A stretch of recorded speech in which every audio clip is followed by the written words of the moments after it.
দেশে পাল্লা দিয়ে বাড়ছে ডেঙ্গু রোগীর সংখ্যা, দীর্ঘ হচ্ছে মৃত্যুর মিছিল। বরগুনা ও চাঁপাইনবাবগঞ্জে নতুন করে ডেঙ্গুতে আক্রান্ত হয়েছেন 111 জন। স্বাস্থ্য অধিদপ্তর জানায়, গত 24 ঘন্টায় বরগুনায় 78 জন ডেঙ্গুতে আক্রান্ত হয়েছেন। এ নিয়ে জেলায় মোট আক্রান্তের সংখ্যা দাঁড়িয়েছে 2329 জনে।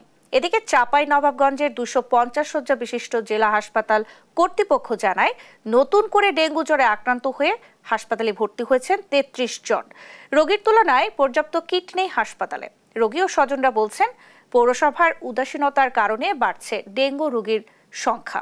স্থানীয়দের সচেতনতা বৃদ্ধির পাশাপাশি ব্যাপক পরিসরে পরিষ্কার পরিচ্ছন্নতা অভিযান এবং মশা নিধন কার্যক্রম পরিচালনা না করা হলে ডেঙ্গু আক্রান্ত রোগী নিয়ন্ত্রণে আনা সম্ভব নয় বলছেন সংশ্লিষ্টরা। এখানে করণ যাইবে না, তারপর আবার বাইরে থেকে করাইছি। পরীক্ষা নিরীক্ষা এখানে তো হয়ই না, বাইরে থেকে করতে হয়। প্লাস এখানে আসার পরে বাইরে থেকে ওষুধ কিনতে হয়। কোনো টেস্ট এই জায়গায় করতে পারি না এখন পর্যন্ত। আর এই জায়গার পরিবেশ বেশি একটা ভালো না, এই পেশের পরিবেশ খুবই খারাপ। ডেঙ্গু চিকিৎসার চেয়ে দরকার প্রিভেন্টিভ মেজারগুলো নেওয়া। আশেপাশে জনগণের সচেতনতা সবচেয়ে বেশি ইম্পর্টেন্ট, নাহলে কোনোভাবেই আপনার হলে এই ডেঙ্গুকে কন্ট্রোল করা যাবে না। দেশজুড়ে বেড়েছে ডেঙ্গুর প্রকোপ। বরগুনার সংক্রমণের সর্বশেষ পরিস্থিতি নিয়ে জানাতে যুক্ত হচ্ছেন সহকর্মী রিয়াজ আহমেদ মুসা। মুসা, জেলায় ডেঙ্গু আক্রান্তের সংখ্যা কেমন দেখছেন? হাসপাতালে প্রয়োজনীয় চিকিৎসা সেবা মিলছে কিনা জানাবেন।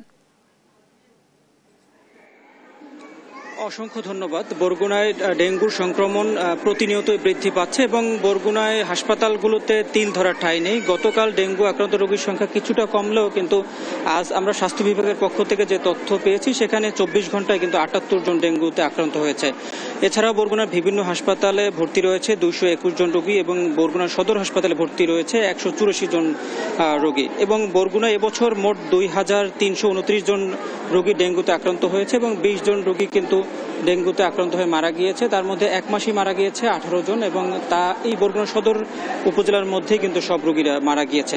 আমি একটি তথ্য আপনাকে জানিয়ে রাখি, বরগুনা সদর হাসপাতালে চিকিৎসক সংকটের কারণে চিকিৎসা পেতে কিন্তু রোগীদের অনেকটাই বেগ পেতে হচ্ছে এবং আমরা চিকিৎসকদের সাথে কথা বলেছি। তারা জানিয়েছে অতিরিক্ত রোগীর চাপের কারণে তাদের চিকিৎসা সেবা দিতে কিন্তু তাদের অনেকটাই বেগ পেতে হচ্ছে এবং রোগীদের একটি অভিযোগ রয়েছে, এখানে সকল ধরনের ওষুধ এবং পরীক্ষা নিরীক্ষা কিন্তু এখানে হচ্ছে না। কারণ হচ্ছে 50 বেডের যেহেতু এইটি ডেডিকেটেড ওয়ার্ড ডেঙ্গু রোগীদের জন্য, সেখানে 50টি কিন্তু টেস্ট হচ্ছে এবং যেখানে ভর্তি থাকছে 150 থেকে 200 অন্য যেসব রোগী তাদেরকে কিন্তু বাহির থেকে টেস্ট করতে হচ্ছে এবং বাহিরের যে টেস্টের যে মান, সেখানে কিন্তু একটি অভিযোগ রয়েছে। যে অভিযোগটি হচ্ছে মানহীন ডায়াগনস্টিক সেন্টার থেকে তারা প্রতিনিয়ত পরীক্ষা করছেন এবং ত্রুটিপূর্ণ পরীক্ষার কারণে চিকিৎসকরা সেই পরীক্ষার রেজাল্ট দিয়ে কিন্তু চিকিৎসা দিতে কিন্তু অনেকটাই সমস্যার মধ্যে পড়ছেন এবং এই মানহীন ক্লিনিকের ব্যাপারে বরগুনার সিভিল সার্জন এবং জেলা প্রশাসন বারবার অভিযান চালালেও কিন্তু তারা কিন্তু থেমে নেই। অসাধু যে ক্লিনিক ডায়াগনস্টিক সেন্টার পরিচালকরা